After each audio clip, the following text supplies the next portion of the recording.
more. I believe that's ChatGPT. Rodney O, whose song Everlasting Bass is sampled on the chart topper, is also suing the estate of Barry White, who is sampled on like that remix by Kanye West. Damn, he said, I'm gonna get Kanye West. But he's suing the estate of Barry White, who is sampled. Why is he suing the estate of Barry White? Barry White had that sample on there. That it was a song where he used that sample. It was like real slowed down, like. Dude. Are you serious? Yep. No way. Yep, that was Barry White. It was no Barry White song. Hold on, Rodney, and you know I usually be on about this music shit, but I did not know that.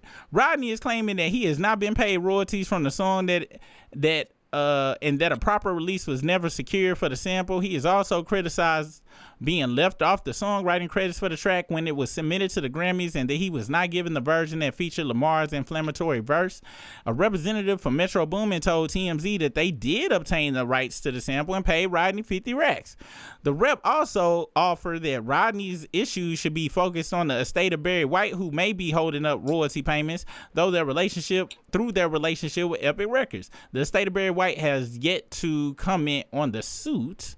Last year, Rodney O spoke about clearing the sample for the hit song. So, nigga, how you gonna talk about clearing the sample for the hit song, but then want to sue? Cause once you clear the sample and shit, you don't ask all that other.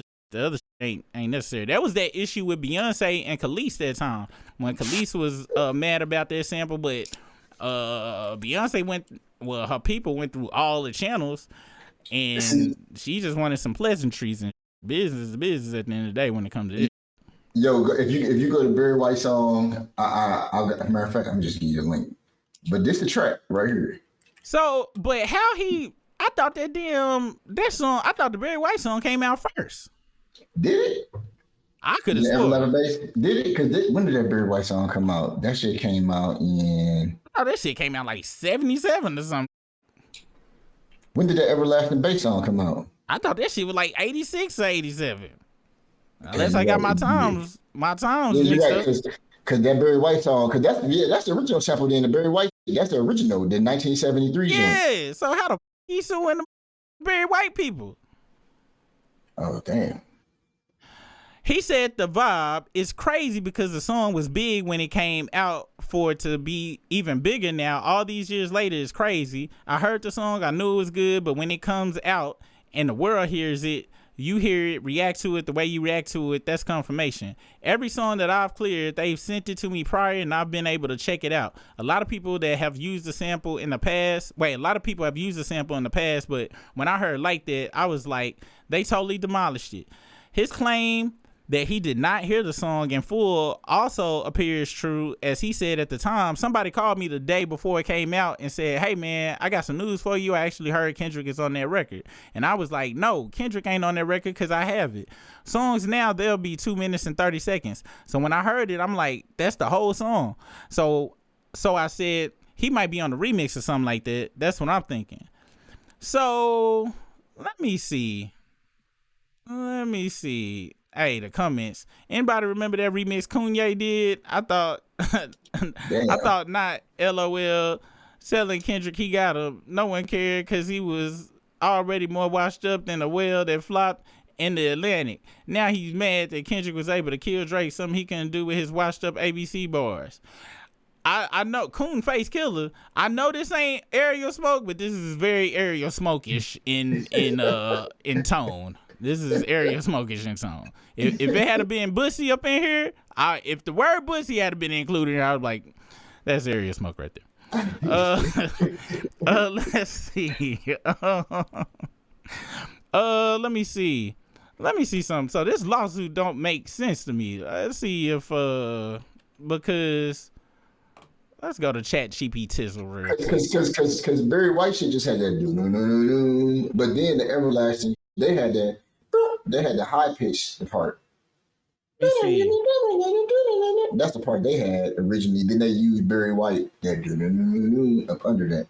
But I still don't see how the fuck can they sue Barry White? I don't understand that shit at all.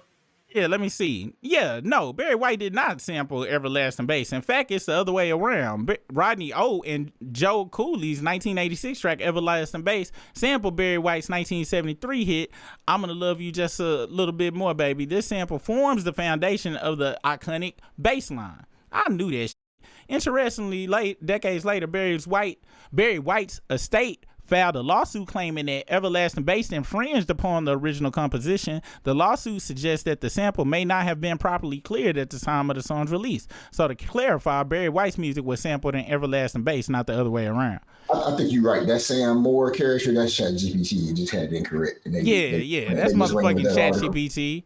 If them pay him 50 racks for the song, for the rights to the song, and he just took it, and he is not the administrator of his publishing, because it sounds like whoever administers his publishing okayed the shit, called him and was like, yo, you just made 50 racks from this shit, or we just made 50 racks.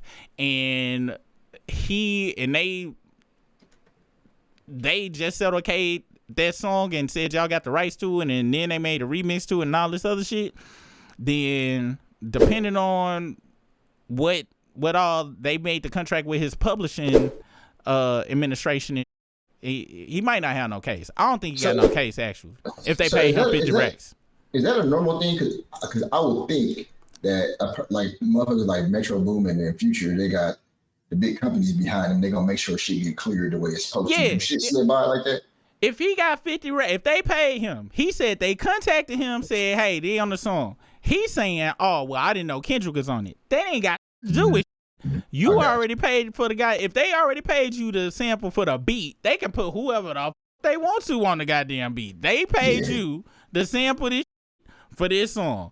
So just because Kendrick wasn't on it when you heard it, that don't change the song, the beat, because the sample is for the actual beat, the musical foundation of the shit, not the words on top. So he ain't got no goddamn case. He just mad because they was like, yeah, you know what I'm saying? Shout out to Rodney O. That's what he wanted. He wanted some dick sucking on the track. That's what the fuck he trying to sue for. His family probably like, that's the biggest. That song started all this shit. That's the biggest song of last year. He's like, what the hell? They gave me 50 racks for that? And he need to be there and be like, yeah, I made 50 racks from it. You know, Kendrick done made eight bajillion dollars on this tour. I know. So you saying Rodney O zoo nigga? Now I put it like this: if he probably go come from the angle. If I had a new Kendrick was on it, I would have charged way more. Cause let's be honest, Kendrick don't come outside like that. So, and I'm gonna be honest. I am gonna be honest. Factually, contractually, and how the whole shit went is the game, right? But he did get. I'm be honest. I asked. That's like me telling you. That's like me saying, hey, Briss, let me borrow something for you, or let me buy something from you. But I know secretly that tomorrow, what I'm buying from you will never be made again. I know for a fact it ain't gonna never be made again.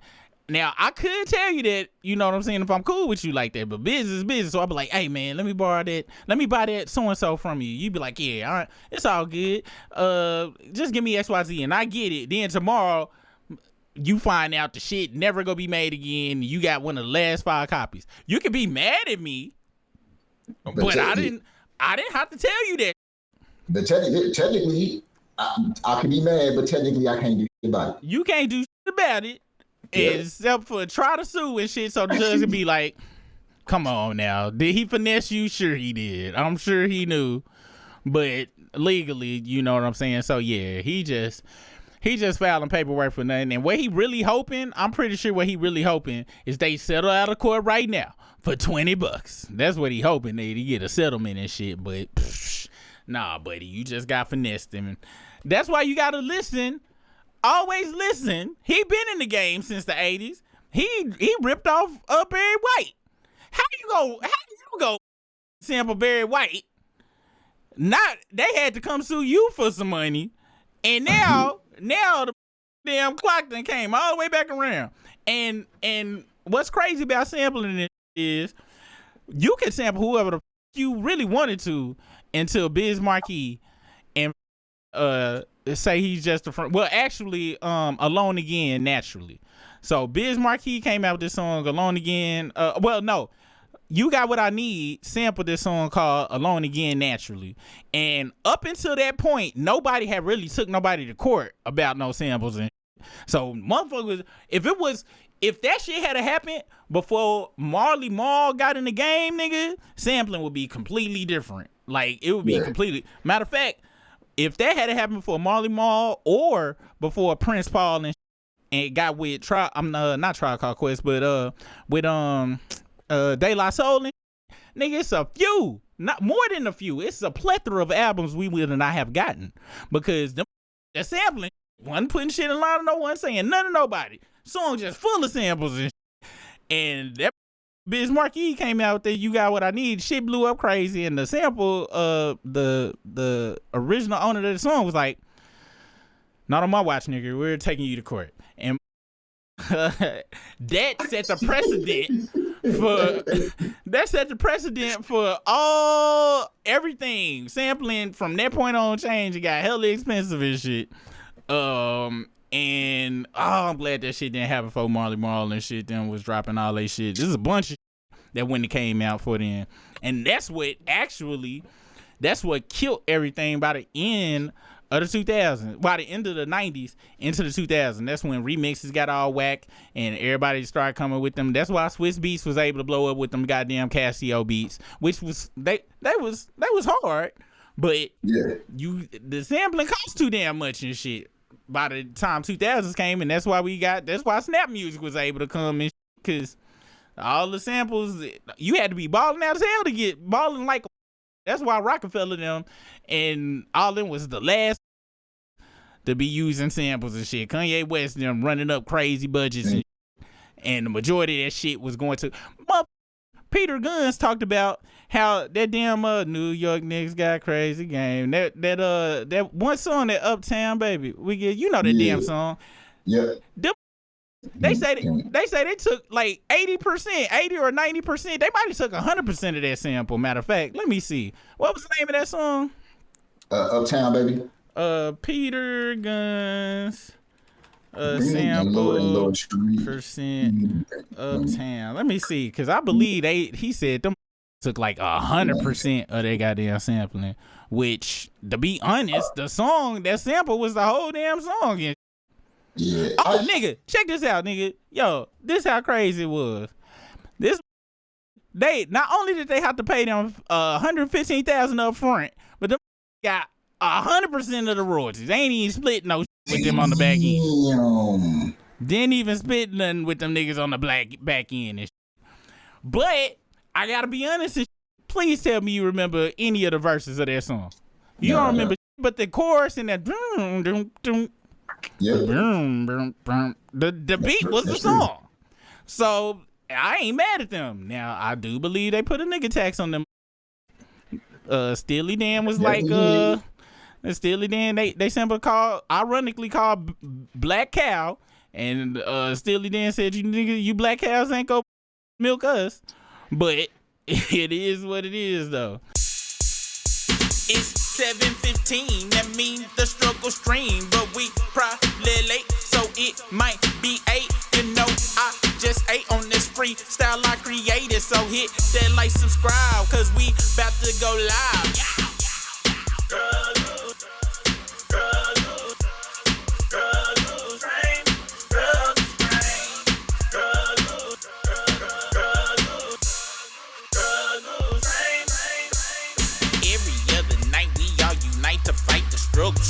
Risking super rig, we try our best, but we still